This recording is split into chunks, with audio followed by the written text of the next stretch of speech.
Welcome to the channel. My name is Matthias. Today we're going to talk about Thunderbolts issue 59. It is written by Fabian Nicieza and fantastic art by Mark Bagley. Now the interesting thing is that it's a completely silent issue. There's zero dialogue. Now the really interesting thing about this concept of a silent issue is that all the comics that came out from Marvel during that month were all without dialogue. They were called Nuff said issues. But the thing is that on paper that sounds super cool, but in practice it sort of sucked. You would finish reading them pretty quick. So the cool thing about this particular silent issue is that it revolves around two characters that their powers are based on sound. We're talking about Songbird and Angar the Screamer. So in the prior story arc, what happened is that the Thunderbolts had battled against Graviton. Graviton had killed off most of the Redeemers. One of the members of the second team was called Scream, who seemed to be like this mindless energy monster based on sound. Now after being defeated by Graviton, this energy entity actually remembered who it was in the first place.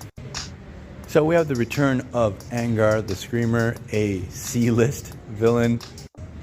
But he used to be a partner in crime with Screaming Mimi, who later on would evolve into being Songbird. He was seemingly killed after a bank robbery. Then later on we discovered that the bullet that actually killed him was by Baron Zemo. So the story starts off, we have Angar, who is reforming as this new energy being. And he's actually absorbing all the sound in a very large radius. So that's why no one can speak in this whole area, because basically no one can actually utter a sound in the first place. It's being all absorbed by Angar. And we have Songbird all alone trying to deal with this new threat and the surprise that her ex-lover has come back from the grave.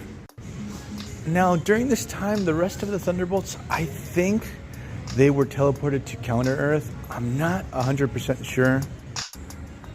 So what happens is Songbird realizes that he's way too powerful. She does not know how to take him down.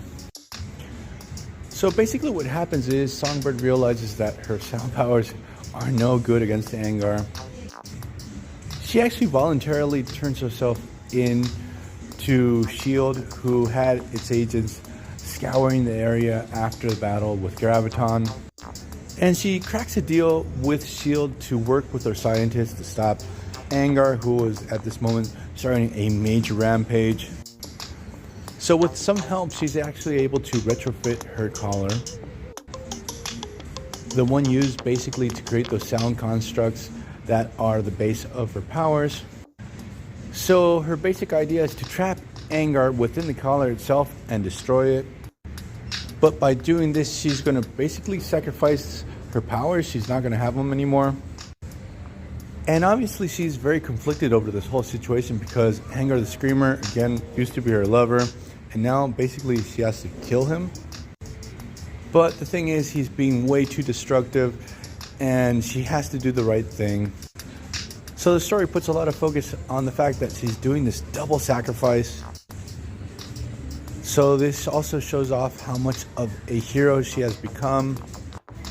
Now I do have to say about Songbird as a character is that in the late 90s, Marvel was really setting her up to be like the next great Avenger. This was actually set up in the Avengers Forever crossover, and obviously during the Thunderbolts run, but this never happened. This sort of happened with Genis-Vell, who was the son of Captain Marvel.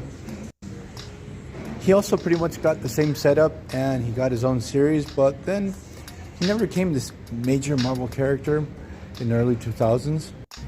And supposedly Captain Marvel and Songbird were supposed to be a couple further down the line in the future of the Marvel Universe, but this also never happened. So it's a real shame, because again, I thought both of these characters had a lot of potential. That aside, Songbird's plan completely works. She's able to capture Angar. She destroys her collar. And that's where the story ends. So I'm going to leave this video here. I hope you guys liked it. See you guys next time. Bye.